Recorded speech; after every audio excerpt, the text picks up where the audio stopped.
Have you ever bought something you love only to hide it in your wardrobe for years? This is my 10 years old Cheongsam. I bought it at an art market in Shanghai, and I thought it was perfect until I wore it and realized it didn't quite fit right. The bag was bubbly, almost like I had a hunchback. And then one day, I went window shopping at my local mall. And guess what? The sales promotion girl for a Chinese tea shop was wearing the exact same cheongsam for their uniform. I felt so lucky I wasn't wearing mine that day, but also a little embarrassed. So my beloved cheongsam got buried in my wardrobe. Until today, I found this picture on Pinterest, and suddenly I saw its potential. Hi fashion lover! Welcome back to my channel. If you're new here, my name is Evelyn, and good morning, good afternoon, good evening. Today, I want to transform this cheongsam into something wow, and I'm taking you with me. I absolutely adore this cheongsam. There's something so graceful about the way fabric shimmers in the light, almost like it has a life of its own. The intricate embroidery with the peacock and floral details is simply stunning. It feels like a work of art, blending tradition with beauty. The peacock, with its vibrant colors, represents elegance and renewal, which adds a unique touch of symbolism. And of course, the crisp white color gives it a fresh, timeless quality. The soft golden accents along the edges add just the right amount of shine, creating a perfect balance. It's the kind of garments that stands out in the most sophisticated way, without screaming the attention. It's elegant, bold and classic, a true celebration of culture and craftsmanship. The cheongsam was mass-produced, so the fit was general, and when I tried it on the back, well, it didn't hug my shape. It bubbled. Do I look like a camel? And then seeing someone else in the exact same dress at the mall. That was the final straw. Into the wardrobe it went. When I saw this picture on Pinterest, I instantly imagined, yes, this is what my cheongsam could be. I want to fix the back so it fits perfectly, add layers of ruffle skirt at the back, and switch up the applique to make it fresh and unique. Unique. I want the applique to pop against the white and gold cheongsam, so I'm checking options on Shopee. I'm scrolling through Shopee on my phone, searching for the perfect applique for my cheongsam. There are so many options. It's hard to choose. I could spend hours just browsing. But that's the beauty of it, really. Shopee makes it so easy. I don't have to leave home and I can find what I need at my own pace. Not only does it save me time, but it also saves me money. No more wandering from shop to shop. And the best part, I can jump from one shop to another with just a click. It's like having a whole marketplace at my fingertips. And for the layers of ruffles, I'm torn between white satin for a classic shine or gray satin, white organza for a light flow, or layering a tulle over embroidered tulle for drama. Look at this. Isn't it just stunning? This is silver tulle with a touch of sparkle. They call it sugar candy. It's like magic, really. The way the light catches these tiny silver sparkles makes it look like I'm holding a piece of the night sky. So delicate, yet so glamorous. Perfect for adding that extra layer of elegance to any project. The soft shimmer, it gives off this whimsical fairy tale vibe, don't you think? And the name, sugar candy, it fits perfectly. Sweet, soft, and a little bit enchanting. This tulle is definitely one of those materials that can turn any design into something extraordinary. The first step is fixing the sway bag. I'm going to take it slightly and adjust the dart so it hugs my shape. Make a line at the waistline, the smallest width of the body. As I saw that there was extreme bubble at the back, I will try to take 4 cm from the length. Usually I go only 2 cm, but this time is extreme. Let's try. I grab my erasable marker and draw lines. I don't cut any fabrics yet, so after sewing, if I found something not right, I can redo everything to fit my size.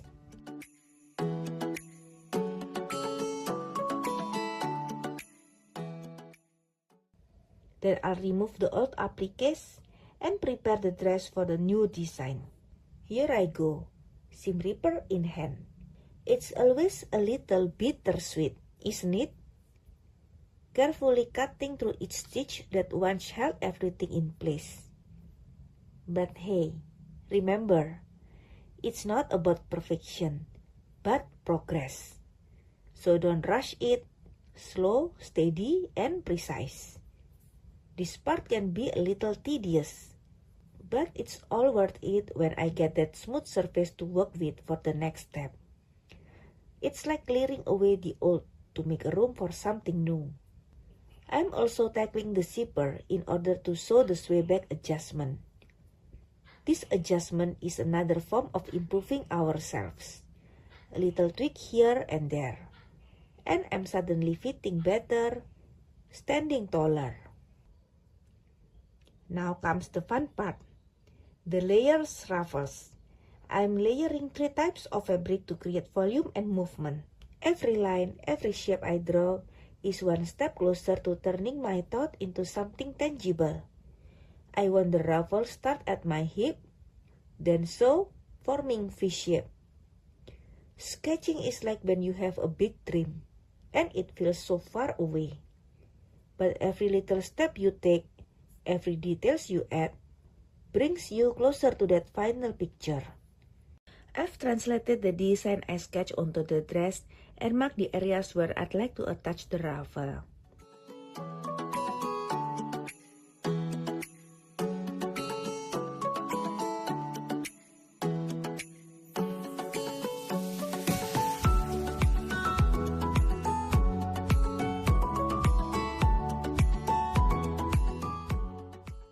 I'm measuring the hip circumference of the dress since I plan to attach the ruffles there.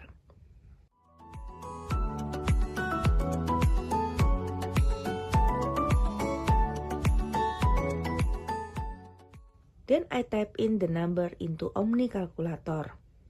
And voila, the radius of the circle skirt is displayed. I'm planning to make a full circle skirt, then gather it to form a half circle skirt, with the side shorter than the back. I'm drawing a scaled down version of the circle skirt on paper once again. It doesn't matter if it's not perfect right away. It's about trusting the process. The thing about sketching your vision is that you are literally drawing out your future. It's a way of mapping where I want to go. Kind of like charting a course before setting sail. You don't have to know every wave you'll encounter, just that you're heading in the right direction. This will completely change the silhouette. Goodbye mass-produced look. Hello couture vibes. For the applique, I've chosen a complementary color that really pops against the white and gray fabrics. These little details make all the difference. And just like that, the dress feels live again. I attach the embroidery with hand stitching. It's a simple process, but it requires time and patience.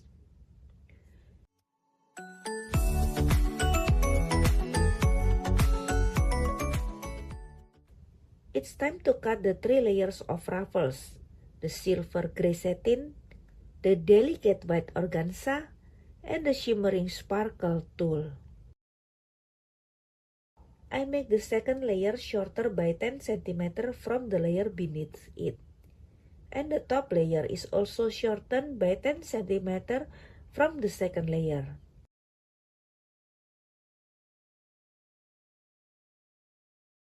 I hang the ruffle pieces for 3 days to allow them to stretch. Then I'll trim off any excess and sew them into place.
From a forgotten wardrobe piece to a showstopper, I can't believe this is the same Cheongsam I hid for 10 years.